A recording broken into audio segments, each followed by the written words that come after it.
On découvre dans cette vidéo que le produit scalaire nous permet d'écrire différents types d'équations de cercle avec des points ou avec des coordonnées. Question classique pour commencer ce problème. Donner les caractéristiques de cette équation de cercle. On a déjà vu plusieurs fois comment faire.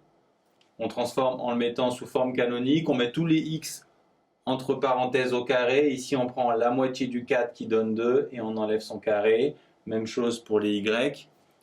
On simplifie en mettant toutes les constantes à droite et on donne les caractéristiques de l'équation de cercle. On sait qu'on fait x moins l'abscisse du centre, donc la première coordonnée c'est moins 2, la deuxième c'est 1 et le rayon c'est 5. On cherche maintenant les points du cercle d'abscisse 2 qu'on va noter P et Q. On a au choix deux équations de cercle. On va choisir plutôt la deuxième. S'ils ont pour abscisse 2, on va remplacer x par 2. Ça signifie que leur ordonnée doit vérifier cette équation qui se simplifie comme ceci. Donc on a y-1 au carré qui doit valoir 9. Autrement dit, soit y-1 égale 3, soit y-1 égale moins 3. D'où deux solutions, 4 et moins 2.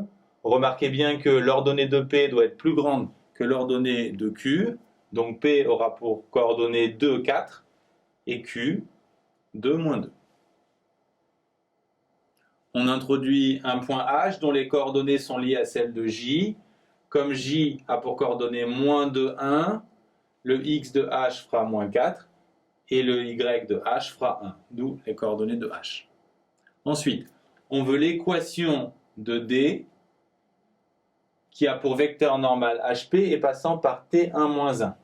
Il nous faut donc les coordonnées de HP qu'on obtient avec celles de H et de P, c'est 6, 3, d'où l'équation cartésienne de la droite, 6x plus 3y plus une constante. La constante, on la trouve grâce aux coordonnées de T qui doivent vérifier l'équation, d'où C égale 3 et l'équation de la droite. Pour finir, on cherche les abscisses des points d'intersection de C et D. Ces points doivent vérifier les équations de C et de D, c'est-à-dire cette équation et celle-ci, donc vérifier ce système.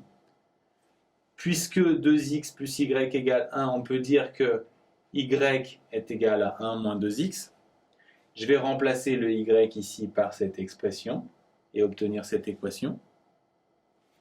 Ici, j'applique une identité remarquable. Je simplifie cette parenthèse. Moins 2x au carré, ça fait 4x au carré. J'ai donc un polynôme de degré 2.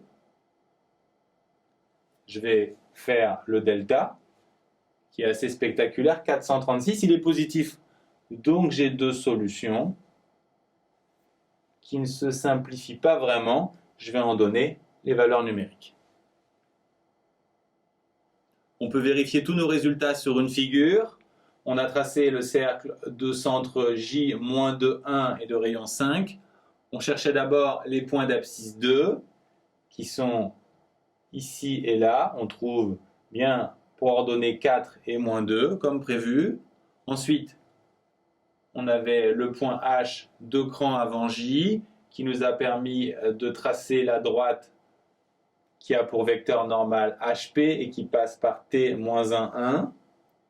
Et pour finir, on cherchait ces points d'intersection avec le cercle, qui sont ici et là, et on voit que les abscisses, moins 2,49 et 1,69, sont cohérents avec la figure.